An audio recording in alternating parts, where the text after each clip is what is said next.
आजच डाउनलोड करा आणि तुमच्या आवडत्या मालिकांचा आनंद लुटा। सर मला रिझल्ट काय ते कळू शकेल का? ओके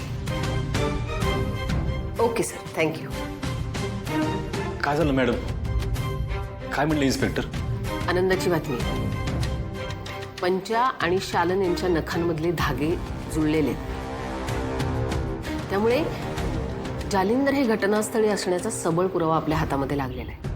मॅम, मला वाटलंच होतं हा पुरावा वाया जाणार नाही। आता ना तुम्ही तारखेची तयारी करा, डॅडींना शिक्षा ही होणारच। तुम्हाला वाटतं तेवढं सोपं नाहीये तुळजा। मी जो काही जालिंदरचा अभ्यास केला ना, त्याच्यावरून मला एवढं कळलेलं आहे की जालिंदर हा अत्यंत धूर्त माणूस आहे। त्यांना जर का हे कळलं ना, तर ह्याच्यातूनही ते काहीतरी पळवाट काढणार। सूर्यकांत, काय झालं? तुम्हाला आनंद नाही झाला? नेहमी एवढे उत्साहात असता तुम्ही आणि आज असा चेहरा का झालाय? तुम्ही आणलेला पुरावा कामी आलाय त्याचा आनंद नाही का झाला तुम्हाला? मॅम, सूर्याचं वीक पॉइंट त्याच्या बहिणी आहेत। तुम्हाला मी भागूबद्दल सांगितलं होतं ना। ऍक्च्युली तिचे आई वडील आले होते आणि तिने त्यांच्यासोबत जाण्याचा निर्णय घेतल्यामुळे ना ते तिला घेऊन गेलेत आणि हीच गोष्ट सूर्याला पचवणं जड जात आहे। मला एक कळत नाहीये, पण एवढी वर्ष तुमच्याबरोबर राहिलेली भाग्यश्री त्यांच्याबरोबर जाण्याचा निर्णय कसा काय घेते? ती नाराज होती माझ्यावर। एवढी मोठी गोष्ट मी तिच्यापासून लपवून ठेवली ना, त्याचं वाईट वाटलं तिला। आणि रागात माणूस जास्त विचार करत नाही। तिने पण तडकाफडकी निर्णय घेतला आणि निघून गेली ती। सूर्यकांत, तुमचा प्रेमावर विश्वास आहे ना? म्हणजे असं काय विचारताय मॅडम? हे बघा, माझ्यावर विश्वास ठेवा। आपली प्रेमाची माणसं जरी काही काळाकरता दूर गेली ना परत, तर ती पुन्हा येतात। अहो, वर्षातून ऋतू येतात आणि जातातच। एक ऋतू निघून गेला म्हणजे पुन्हा तो येणार नाही असं नाहीये। तुम्ही नका काळजी करू। आणि मुळात काय आहे, भाग्यश्री तुमची बहीण आहे, त्यामुळे ती तुम्हाला समजून घेईल। आत्ता आपण जालिंदरवरती फोकस केला पाहिजे आणि तो जालिंदरवरच ठेवला पाहिजे। मॅडम, मला तिच्यावर कुठली बंधनं नाही घालायचीत। ती निघून गेली, तिच्या मर्जीने गेली। पण मला वाईट याचं वाटतं की जाताना ती नाराज होऊन गेली हो। तिला वाटतं की मी तिला फसवलंय। पण खरं सांगू का मॅडम, मी खरंच नाही फसवलं तिला। सूर्यकांत, सावरा स्वतःला। हे बघा, भाग्यश्री तुमची बहीण आहे आणि ती तुम्हाला समजून घेईल। तुम्ही दोघंही खूप स्ट्रॉंग आहात।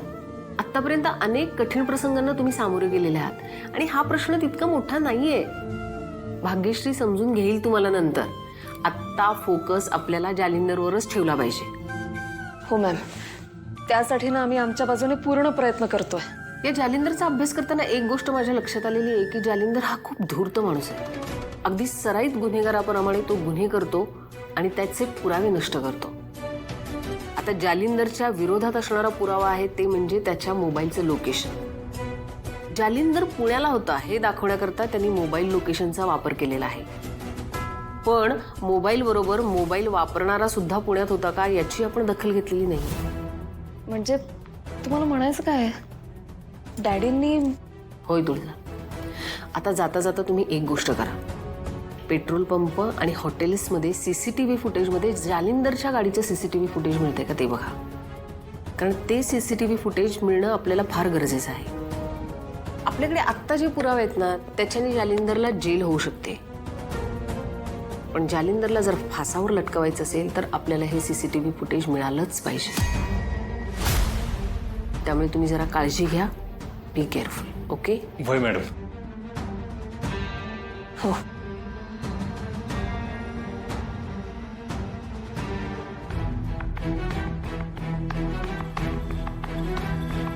अब ऐका की, ती निघाली या। आपण त्रास दिला म्हणून माहेरात निघून आली असं सगळ्या गावात सांगत बसल।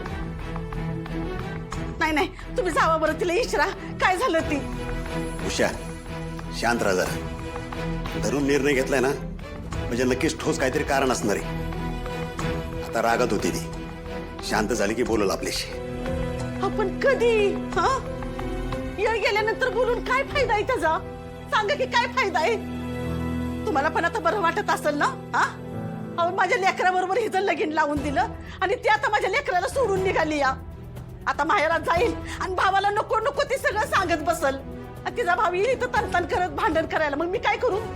हे बघा तिला मी 5 बोट सुद्धा लावली नाही तर तुम्ही तर सगळं बघितलं या. तिकडे ती भाग्या निघून गेली या आणि इकडे ही निघून चालली या. अहो काय रीत भात आहे का नाही? हा असं घर सोडून जायचं असतं का?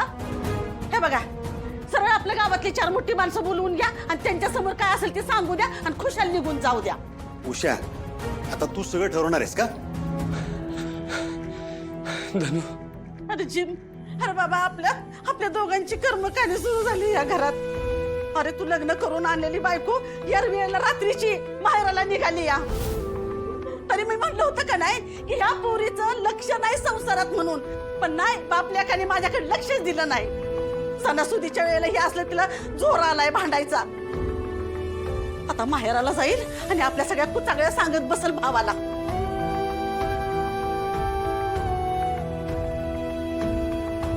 नानी तुम्ही काळजी करू नका. हे घर सोडण्याचा निर्णय सर्वस्वी माझा आहे असं सांगेन मी दादाला. त्यात कोणाचीच काही चूक नाही. अगं धनु पण नक्की झालंय काय? धनु नको ना जाऊ तू. हे बघ मी नालायक होतो, मी चुकलो. मला तुझं प्रेम कळलं नाही. पण तू माझा हात सोडून नको जाऊ. मी एकटा पडेन. मला कळून चुकले तू माझ्या आयुष्यात किती महत्वाची आहेस ते. मी खरंच चुकलो. मी तुला मान दिला नाही, तुला चांगलं वागवलं नाही. पण मला माझी चूक सुधारायची. इथून पुढे जे असेल ना ते दोन फक्त तुझं असेल. यापुढे कधीच चुकीचा वागणार नाही. पण तू जाऊ नकोस. हो नाना तुम्ही सांगा ना, तुमचं ऐकते ती नाही जाणार. मग पाहिजे तर मी तुम्हाला वचन देतो, मी मिलिटरीमध्ये जाण्याचा पूर्ण प्रयत्न करेन. पण तिला थांबवा ना तुम्ही.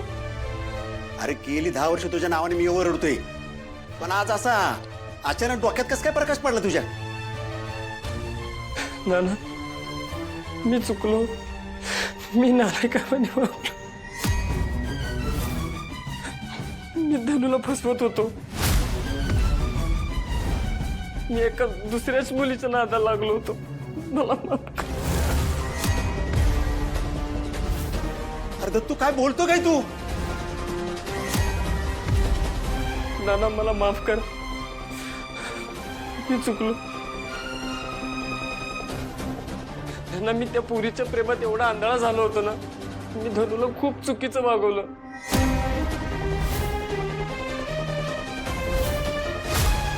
पुरतं येडं केलंयस रे त्याला तू. खूप जण वेडे आहेत या कामिनीसाठी आणि ही कामिनी फक्त तुझ्यासाठी. कामिनी